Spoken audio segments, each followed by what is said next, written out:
Cool. Okay, this is my code overview. So we're gonna go quickly kind of through the code. Not like quickly, but we're gonna go look through the code just to provide a video of going over it. So my file is called the main thingy. I didn't know what to call it, and I kind of liked it when I initially wrote it, so I'm gonna keep it that way. We're using a few C libraries. Math is important because we need the absolute value function from it for floats. We're using a bunch of ESP32 libraries, so logging, sleeping, although we don't really sleep. The error catching, the ADC, drivers, we're using the pulse counter, the GPIO, and then also the LED, well, the LED PWM generator. And then we're pretty much just using all the free RTOS libraries what am I doing? That you might expect. I have Q in here because I used it, or one of the programs used it, but I didn't want to get rid of it just yet, just in case, but we're not really using it. There are some debug setups, so I made a bunch of initial log tags. So like you would have your position control loop would have this preface in their print statement, and then same thing with the main loop and the potentiometer and the display. Although these aren't really display one is used, but these ones aren't really used. They are called once, and I'll show you that, but we don't call it in a loop to save resources. I needed to define pi because pi didn't exist. Um, I stored all my GPIO up here, so or my pins. So these are all the pins I'm using. We're not using the break pin actually, but they have the functionality to break the board, and as in break the motor, as in hold position, but I don't think that's worth implementing. The enable pin also isn't being used. That is being directly controlled by a physical switch, and I think that makes it better. Although this could be used as like a safety feature in the software if you wanted to program it to enable or disable the output. Yeah, this is a bunch of PWM setup that I pretty much got from the LED code. So I'm just mm, yeah, just setting all the channels and the timers, and I'm setting it to high speed mode, and I'm using the APB clock because I want the 80 megahertz clock, because we're generating a 20,000 kilohertz frequency PWM signal. And then we calculate our duty cycle to be 2048, so I just subtracted, that's here. But this one's used for computation, so I just subtracted one from it and stored it as a UN16. This potentiometer setup also I got from the potentiometer example, and I don't believe this needs to be an array, but I kept it like this and just made it one element since we're only using one potentiometer to make it as easy as possible. These are more of my setup values. So I have my control loop parameters. Um, I don't believe this is really correct, but we're operating at 28 volts. So I set my maximum control signal to be 28 volts, or 28 outputs. 28 volts as the output converted to PWM. Um, and then I'm going to take the inverse later on for some computation later, and we'll see that in the controller loop. But this one's blank right now, just because all I'm going to do is when I need to use it, I'm going to take the inverse of it and store it, so that I don't need to compute that per loop.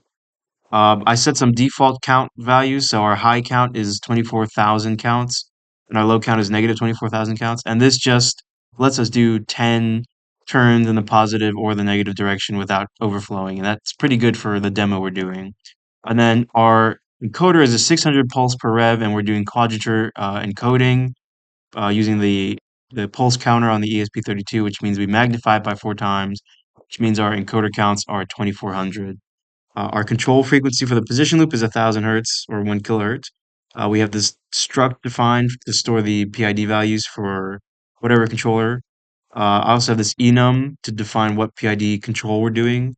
So we have a standard one which takes the difference in the error, and then we have this velocity one which uses the velocity as the input to or the uses the velocity as the damping value instead of the difference in or the change in error. These are some gains I tuned. Beta isn't used yet. We wanted to do velocity filtering, but I didn't want to take more time in submitting this. But but these were some gains that seemed pretty good. They didn't. The motor is less jittery with these gains, but it's also kind of slower. So there doesn't seem to be too much of a steady state error. But in the position command, but it definitely isn't as fast as a higher KP would have. But it seemed to be relatively stable with these, so we're going to keep it there. These are all for the counter, so just some configuration, and then I default these to be kind of empty to start. They're global because I wanted to have, I mean, they're global because they're used by the PID tasks or the control loop tasks, but I also wanted to be able to switch between two different PID loops, a velocity PID loop and a position PID loop, but I haven't gotten there yet. These are the handles for the task so that eventually we can do switching where we turn a task on. Like there'd be a position control loop task instead of just a control loop task. And then I have some data buffers, so I am storing all of these values um, in each of the tasks, but only printing them in one task. And I'm using a mutex to make sure I don't accidentally access a resource um, when something's being written to. So yeah. This was also pulled from the example, so I won't go into that. Also pulled from the example, won't go into that. This was also pulled from the example, so I don't need to go into that. But for the control loop read, I'm just reading the counter. So I'm just calling the get count function and storing it into encoder counts. Um, yeah, and this is passed in. This wants a pointer, so I'm just passing in the pointer directly rather than dereferencing it. Um, Yeah, my control loop right, I get in the U value and I change it also. So when it exits the function, this is going to be modified. And I clamp it first to the maximum value. Then I use this function or this line of code to generate the signal. So basically, if U is max, then, and I'm dividing by U max. So here I'm getting the inverse. Um, and because this is a global variable, I set it and then I can use it. But if U is at the max value, then this is 1, and that means our output is the maximum duty cycle we could send out. Or the maximum duty cycle we can send out. And if for some reason this is greater than, or our cycle is greater than our maximum duty cycle, then we just clamp it as well. But this should never happen, in theory. Then we also say if we check our direction. So for one direction, we have to set the pin direction to low. So for less, if we're negative, we set the pin direction to low. And then if we're positive, we set this direction pin to high, and that changes the direction the motor spins. And then we update this duty cycle. Next is to close this is our PID loop. So we're just doing a PD loop, which is we're taking the error, multiplying it by K gain, and we're taking the change in error and multiplying it by D gain, and also multiplying it by the frequency. So our velocity loops is a little different where we're taking the error and then also the velocity and we're actually subtracting the two. Um, this is our main PID task. It's, again, only doing PD, but I eventually incorporate the I gain. So we calculate the inverse here on our first loop. We also get our counts to radians because we want to do all of our math in radians. And then, um, yeah, all of our math in radians because we're not actually commanding encoder counts. We're commanding a duty cycle. Um, so we do all of our math in radians. We set our KP gain or our PID gains. If there wasn't a constant display, you'd see this, and this would tell you kind of your control parameters.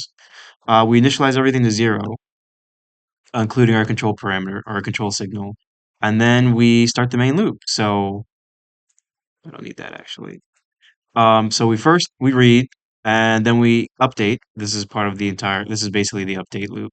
And then we write. And that's pretty much it. And based on whatever our set enum is, we'll compute either the standard PID or the velocity based one. And then we store our data in the buffers.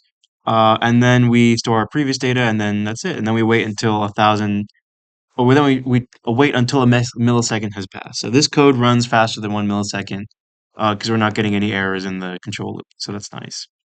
I'll close this up and you'll see we also have the potentiometer functions. I also pulled these from the example, so I'm not going to go into them. And then for the read potentiometer example, I did modify this a little bit where I'm just reading the last sample and using that as my command. But ideally, I would take all of the samples and maybe take the average of them so I don't get such a noisy value. And then I will uh, uh, Did I semaphore this? I did. I didn't. I didn't. Oh, let's do that right now.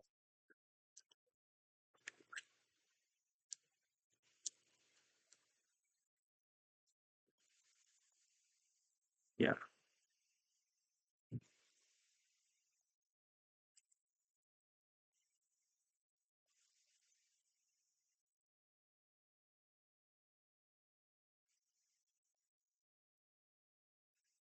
cool.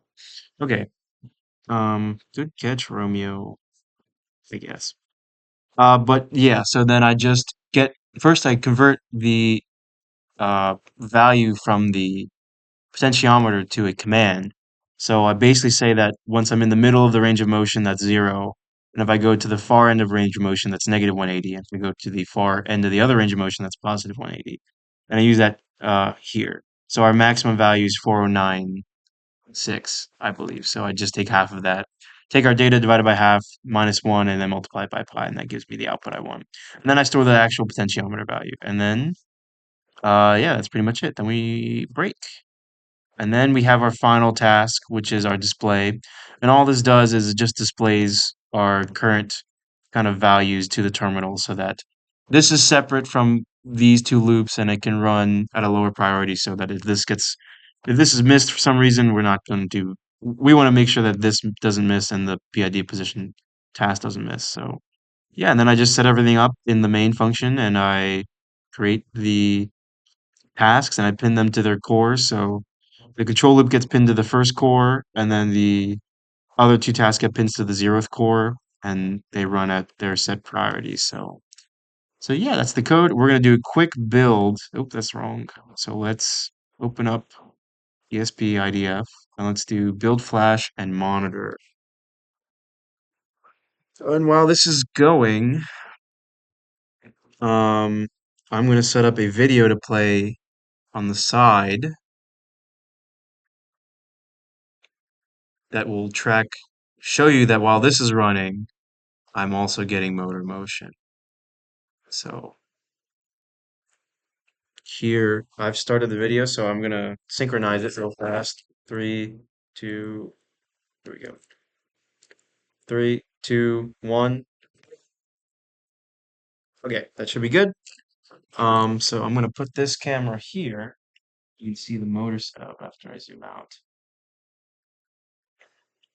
And you should be able to see the display as well, because I am recording. Yeah, cool. Um, yeah, so this is just the data display. And I know it's not like perfectly displaying, but um, I wasn't too pressed with the output. So I'll turn the power supply on, and then I'll turn the motor on, and now I can drive the motor. So yeah, there we go. So this is running in real time, and you'll see the data changes as I drive this um, back and forth. So I'll drive it to its max, and I'll drive it to its other max. And then, yeah, I'll set it back to 0. And I can disable the motor. So I've cut power to the motor, but I am still reading in encoder count. So you'll see the encoder counts will change and the error will change as I move this. So if I move it all the way and then repower it, now it's um gone back to its initial position. So yeah. And actually if I turn the power supply off, um the potentiometer and the motor power circuit are somewhat isolated from each other. So they're still grounded together by the ESP32, but I can still change the potentiometer and get a reading from it. Right?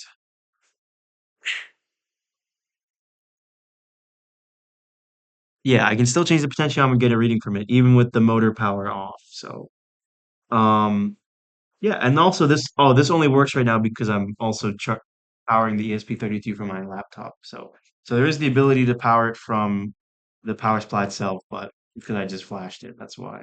So yeah, that's um that's the setup, and that's the code running, and I'm really proud of it. But I hope it's good. I think I got a lot of the kind of concepts from class into it. I got semaphores and a bunch of tasks that are running and control loop that runs at a certain speed. So I wish I could have gone a little deeper into controlling the scheduling, but that wasn't a feature from what I could tell from Art or from FreeRTOS. So yeah, okay, cool. That ends the code overview portion of my submission.